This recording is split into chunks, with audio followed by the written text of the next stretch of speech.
ভাগ্নি। বিসমিল্লাহির রহমানির রহিম। আমরা এই মুহূর্তে সোনারঘাট উপজেলার কামখান্দি গ্রামে অবস্থিত। আমার একটু ছোট বোন জবা ও ক্যান্সার রোগে আক্রান্ত। আমাদের শ্রদ্ধেয় বড় ভাই এস এম মিজান ভাই পোস্টমাস্টার, উনি গত কিছুদিন আগে এই বিষয়টা আমাকে অবগত করেন। ওনার কথার পরিপ্রেক্ষিতে আমি সোনারঘাট প্রবাসী গ্রুপের আহ্বায়ক মীর নাজিমের সাথে কথা বলি। নাজিম সেই কথার পরিপ্রেক্ষিতে জবার জন্য আর্থিক সহায়তার ব্যবস্থা করেছে। আমরা সামান্য কিছু আর্থিক সহায়তা নিয়ে আসছি। আমি আমার ব্যক্তিগত পক্ষ থেকে সোনারঘাট প্রবাসী গ্রুপের সকলকে ধন্যবাদ জানাই। আমাদের মাঝে উপস্থিত আছেন সোনারঘাট প্রবাসী গ্রুপের যুগ্ম আহ্বায়ক আমার ভাতিজা আবুল খায়ের।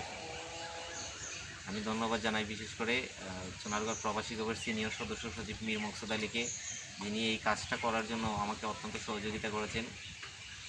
আর আমি আশাবাদী সোনারঘাটের উপজেলার মধ্যে যারা বিভিন্নভাবে অসুস্থ আছে, অভাব অনটনে আছে, সবার পাশে সোনারঘাট প্রবাসী গ্রুপ সবসময় সফলভাবে থাকবে এই প্রত্যাশা ব্যক্ত করে সবাইকে ধন্যবাদ জানিয়ে বিদায় নিচ্ছি। ধন্যবাদ সবাইকে। আসসালামু আলাইকুম।